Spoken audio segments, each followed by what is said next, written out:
De volta com o programa Memórias do Poder Legislativo e a gente continua conversando, e entrevistando o ex-presidente aqui da Assembleia, deputado Luiz Máximo. Bom, chegamos ao tempo, um dos mais importantes aqui dessa casa, que foi a elaboração da Carta Paulista de uma nova Constituição determinada pela Constituição aprovada em nível federal de 1988. E quem era presidente era o senhor. Eu até separei aqui um trechinho de quando o senhor recebeu o governador, que era o Orestes Quercia, aqui no plenário, e o senhor estava comentando da Constituinte aprovada no Congresso, e o senhor diz assim, os olhos do jurista hão de encontrar nela elementos de interpretação. É que de logo verifica-se que o texto constitucional, com isso, confere maior importância ao homem, como indivíduo e como membro dos agrupamentos sociais, do que ao Estado. Eu achei essa parte muito interessante. Como é que vocês partiram para a mesma premissa aqui no Estado? Olha, eu tive a honra e muito orgulho de, como presidente da Assembleia Legislativa de São Paulo, instalar em 18 de outubro de 1988 os trabalhos da Assembleia Constituinte de São Paulo. Foi uma sessão solene, muito bonita. Nela se fizeram presentes o governador Orestes Quercia, os então senadores Fernando Henrique, Mário Covas, os presidentes dos tribunais de justiça, de contas, do Tribunal Militar, autoridades eclesiásticas, os representantes das Forças Armadas e a participação popular muito forte. E eu tive uma incumbência que me acarretou uma responsabilidade muito grande. Quando nós estávamos discutindo a respeito de como seria esta solenidade, e nós já trabalhávamos como presidente da Assembleia na elaboração do regimento da Constituinte. O senhor foi o responsável? Sim, foi aprovado na minha gestão como presidente. Depois foi elaborado. Conta um pouquinho mais para a gente, porque o regimento era a base para você poder trabalhar, é a ferramenta de elaboração do texto constitucional. Porque foi elaborado antes o anteprojeto por uma comissão. Esta comissão que é encarregado do anteprojeto, ouviu os mais variados segmentos da sociedade. Todos que quisessem dar uma contribuição ou sugestão. E depois você tem que ter um regimento que assegurasse, de uma forma clara e firme, as normas procedimentais. De como fazer, apresentar uma emenda, como proceder essa emenda, qual a competência de cada comissão, quais seriam as submissões, quantos membros, a forma de indicar. Mas nessa instalação, teve uma reunião prévia com as lideranças. Quem vai falar? Porque quem vai falar? Então vai falar, se for falar todo mundo, cada representante, nós vamos levar uma vida inteira para instalar. Eu presidindo, falei, vamos entrar numa condição, como é que faz? Faz sorteio, não faz sorteio, quem quer? Tá. Deles, por unanimidade, deliberaram que eu seria o único orador. O senhor vai ser o orador, vai nos representar. E esse trechinho foi desse dia? Foi depois que... Você vai ser orador. Agora, você veja bem, a Assembleia Legislativa, naquela ocasião, era composta de 84 deputados. Os 84 deputados agrupavam-se em bancadas. Eram 9 bancadas. Por ordem decrescente de parlamentares, era o PMDB, PTB, PT,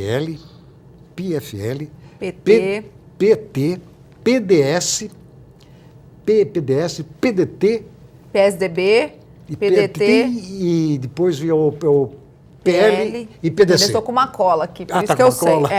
E o PDC. Então, você veja bem, eram partidos das mais diferentes ideologias. Quer dizer, cada liderança, cada bancada tinha a sua própria proposta. E como, então, eu deveria me portar nessa sessão de instalação em que eu seria o único orador a falar. O único orador. Então, eu tive que buscar um equilíbrio, sem adiantar qualquer posição ideológica, mas fazer colocações que atendessem a todos.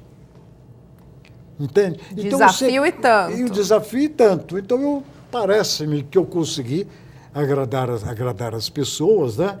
Eu ressaltando sempre, né, que era preciso que se entendesse, né, que uma Constituição, quando ela é originária, né, de cérebro, de teóricos, ela não tem muitas condições de viabilidade. A Constituição que mais tem caráter de perenidade, de maior respeitabilidade, é aquela que surge, né, de transação, de compromissos, mas transação e compromissos realizados após o entrechoque de opiniões e de atitudes. Para daí você extrair o meio termo. E esse foi o grande mérito que os constituintes estaduais tiveram. Eles souberam entender que esta Constituição não deveria ter linhas ideológicas extravagantes ou exóticas. Que expressassem que determinado partido pensa. Que tem que chegar e dizer, nós temos que guardar uma simetria com a Constituição Federal. Nós não temos liberdade, fazemos o que bem entendemos. Então, o que nós temos que fazer é procurar fortalecer o texto constitucional da melhor forma possível, de que ele reflita, na medida da possibilidade, um pensamento médio, pelo menos, da sociedade. Então, tivemos debate. Nós ficávamos aqui nas comissões, principalmente a comissão de sistematização, da qual fazia parte, nós começávamos às 3, 4 horas da tarde e até 4, 5 horas da madrugada do dia seguinte. Não tinha fim, né? Não tinha fim. Quer dizer, os deputados agiram com uma grande responsabilidade na elaboração da Constituição. As divergências ideológicas, as questúnculas partidárias ficaram superadas pelo interesse maior de todos, que era dotar São Paulo de uma Constituição à altura de sua história e de suas tradições. Então, aquele pluripartidarismo que o senhor destacou realmente funcionou. Realmente funcionou. Realmente funcionou porque você tem que agir com liberdade. Uma liberdade, mas sendo fiel às suas convicções. Entender sempre que a sua convicção, por melhor que seja, ela nunca será melhor para o que pensa de outro lado. Com certeza. Agora, deputado, é difícil para a gente hoje, que tem computador, que tem internet, que tem ali, salva as coisas no pendrive, imaginar como chegavam tantas emendas de papel, como é que era feito isso naquela época. Isso que eu queria que o senhor explicasse. Então, o regimento era como se fosse a ponta do novelo, é isso? Assim, O regimento, vamos dizer, ele estabelecia as formas procedimentais. Das comissões. Das comissões. Que eram muitas. Não, das comissões, não era só da comissão. Então, o regimento interno estabelecia, né, normas de como seria, vamos dizer, como seriam apresentadas as emendas, qual a tramitação que cada emenda teria, tá certo? Quantas comissões funcionariam? Comissão da Constituição e Justiça, Comissão Econômica, Comissão do Meio Ambiente. Muitas, né? Eram muitas comissões. São chamadas comissões temáticas. E depois você tinha a chamada Comissão de Sistematização. Esta que era a mais importante e a que era a mais complexa, porque você tinha que pegar todos os textos, falar sistematizar. Textos aprovados para cá, para lá, para cá, eram textos que às vezes se conflitavam. Então você tinha que tomar cuidado, não cair na contradição e nem na repetição. E terminar também aquela parte prolixa, que às vezes tem artigos de lei. A nossa Constituição Federal também padece um pouco desse vício, não é? Vamos dizer, normas discursivas, normas enunciativas, normas programáticas que ficam apenas no programa de boa intenção, mas que na prática nunca vai se concretizar. Essa da sistematização, o senhor tinha a palavra final? A sistematização que tinha a palavra final.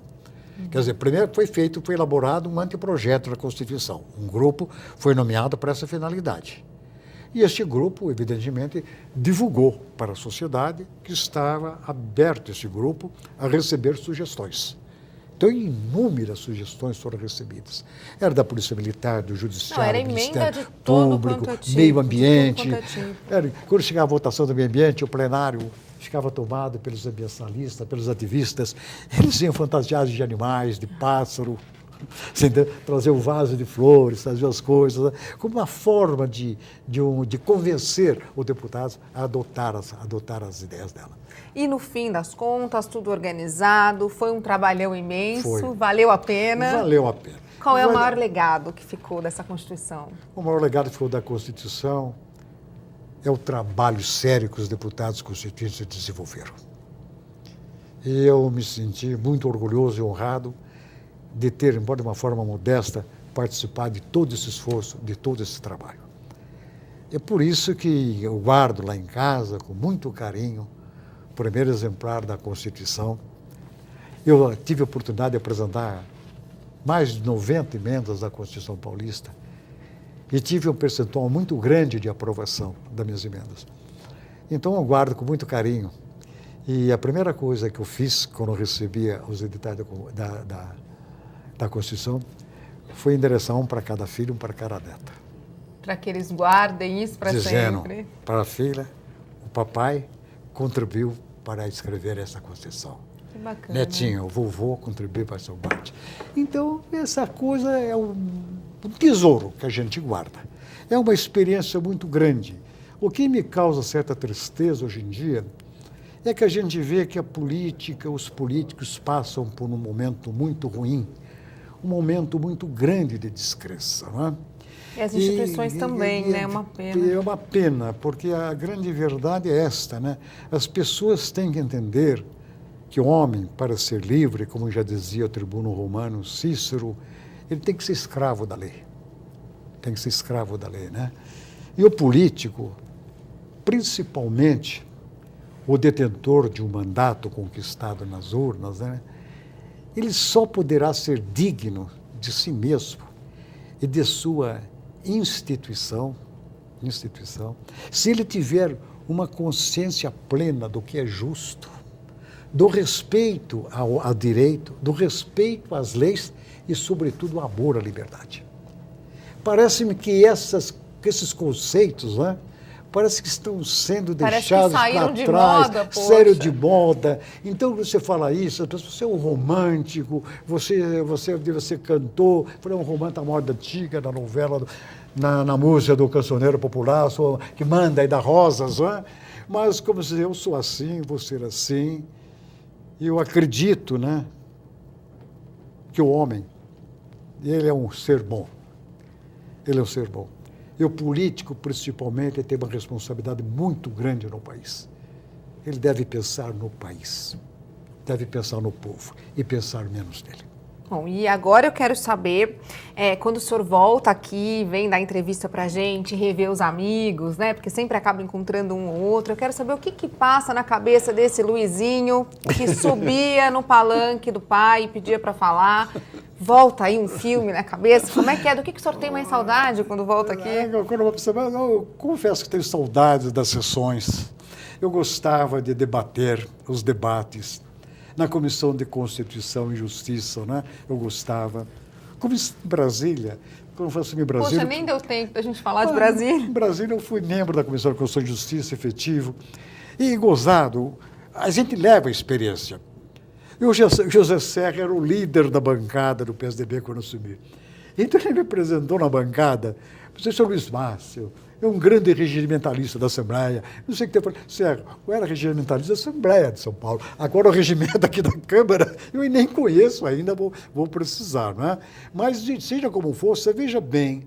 Ele me levou o Serra logo para ser vice-líder e para a Comissão de Constituição e Justiça, confiando nos conhecimentos que eu adquiri aqui na Assembleia de São Paulo. Então aqui foi uma escola também para mim. Deputado, muito obrigada pela presença do senhor, por essas histórias todas que o senhor contou. Parabéns por cada fio de cabelo branco, olha só. Todos têm muito valor, né? Olha, eu que agradeço muito por ter me dado este momento, né, de extravasar as minhas lembranças. Você obrigada. Foi muito generosa, muito simpática. Imagina, muito obrigada. Aprendi bastante. Obrigada. E olha só, como sempre, o Memórias volta na semana que vem. Eu conto com a sua audiência. Muito obrigada pela sua presença e até a próxima.